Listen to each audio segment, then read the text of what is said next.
Leader McConnell gave an outline of the bill that'll be before the Senate in regard to carrying on where the CARES Act left off. Those of us who are chairmen of various committees or have input into this process would like to go into some detail, but not in-depth detail of our parts of the bill. So I'm chairman of the Senate Finance Committee, and within our jurisdiction, our proposals take on several issues facing Americans during the crisis. For unemployment insurance, we boost the federal government's reimbursement to local governments and nonprofits to 75%, up from 50% in the first CARES Act. We do that to prevent further local government and nonprofit organizations layoffs. In the same legislation, we maintain some of the current boosted benefits, but we must also responsibly hone those programs to target help where it's really needed. Our bill transitions from the flat rate to a replacement of 70% of lost wages because people become unemployed. This is a much more responsible approach that we didn't have time to work out in the first CARES Act. Regardless, the boosted unemployment benefit is significantly more than Democratic Senate and Democratic President approved in the 2009 economic crisis, which, by the way, was only $25 a month addition when we had the worst recession in this country since the Great Depression in the 1930s. So I'm hearing people cry just a few minutes ago about our not doing enough.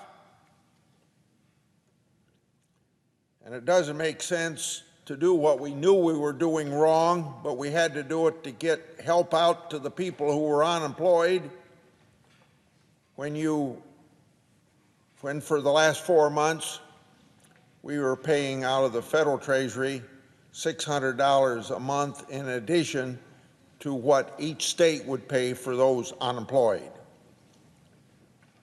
In other words, we have learned what we knew at the time, that when you pay people more not to work than they would get working, what do you expect?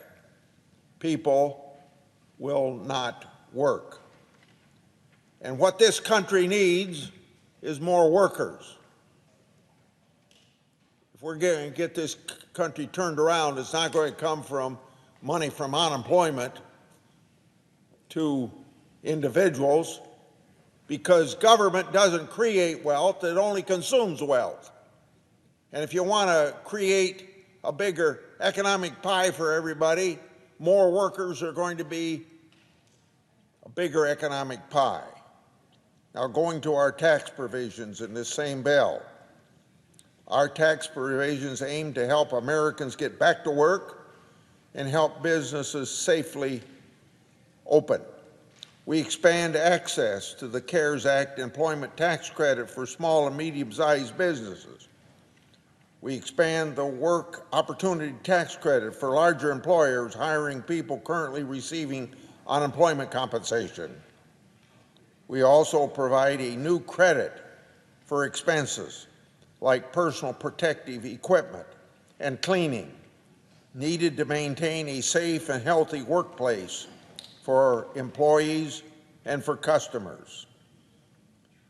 The Republican plan provides for another round of $1,200 economic impact payments for most American adults, but we also include in the additional $500 for each dependent, some people that we didn't intend to leave out last time, but we did. So regardless of age, some of these dependents will now be helped. For health care providers, we relax the terms of loans received from Medicare. We ensure that Medicare telehealth options don't expire before Congress can determine what should be made permanent. We extend for 5 years the CARES Act provision that pays clinics and health centers for telehealth to provide a down payment on meeting health care needs in rural America. And we help we help by freezing Medicare premiums at 2020 levels to head off a predicted spike next year that would otherwise happen to senior citizens. And we also assist nursing home patients and workers. State and local governments have also asked for federal help. Our proposal extends the time frame in which governments can utilize the $150 billion in funding provided under the first CARES Act, while also providing more flexibility and allowing some funds to be used to cover revenue shortfall. This proposal then sets out a responsible, holistic approach to address the problems our country faces. I hope my Democrat colleagues are interested in compromise and solutions to the benefit of all the American people. I yield.